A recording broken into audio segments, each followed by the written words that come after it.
Are you a marketing manager or business owner who's thinking about launching your business into a new market? Or maybe you've actually already been operating in a market for some time. As a marketing manager, you will know how important brand consistency is in terms of building brand awareness, and especially when you're competing maybe in a highly competitive market, or you're entering a market where you haven't established any kind of, I suppose, presence or authority. And with the internet growing at such a rapid pace, and the ability to access the internet becoming more and more easier through technology and communications, and created more opportunities for people to reach markets that they hadn't previously reached before, and do business with countries that they perhaps wouldn't have thought about doing business with before. On the one hand, it's great for obviously business growth. On the other hand, it's brought with it another set of what I would call branding challenges. So what are some of the things that you can do to ensure your brand image and the way that your brand is presented is maintained and consistent?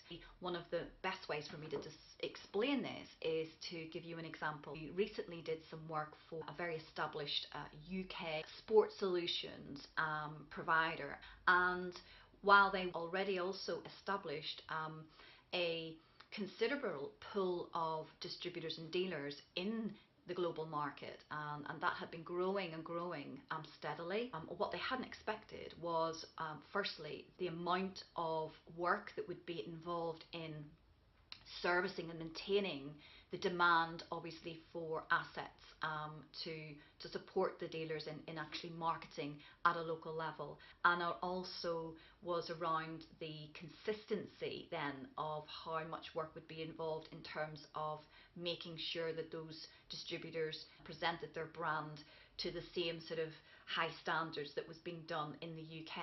One of the first things that we did was to create a brand guideline document. They actually already had a brand guidelines for the UK market, but they didn't have one for the global market. So the first thing that we did was to review the assets that were there already, and then just upgrade them and bring together a sort of a global specific brand guideline document for the distributors. So the second thing that we looked at was what we call like a dealer resource file, and it was really a document that contained all the different existing brand material, assets, marketing material, and examples of those, really kind of to set a benchmark of what dealers in local countries and local territories could do. And then the third thing that we looked at, one of the key parts of the brief, was that the way they wanted to sell their products on the global market was slightly different to how they were doing it in the UK. What they wanted was a more product specific marketing campaign or advertising campaign that dealers could use to basically sell the fitness equipment either together or individually, and so build out the brand and obviously maintain consistency. So why is this important?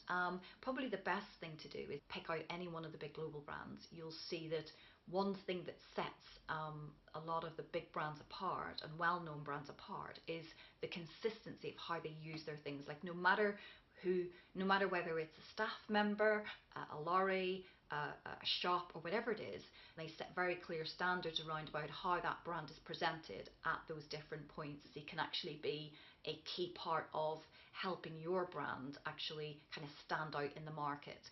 So I really hope you find this useful, and obviously if you know anyone else that might find it helpful, then please feel free to share it.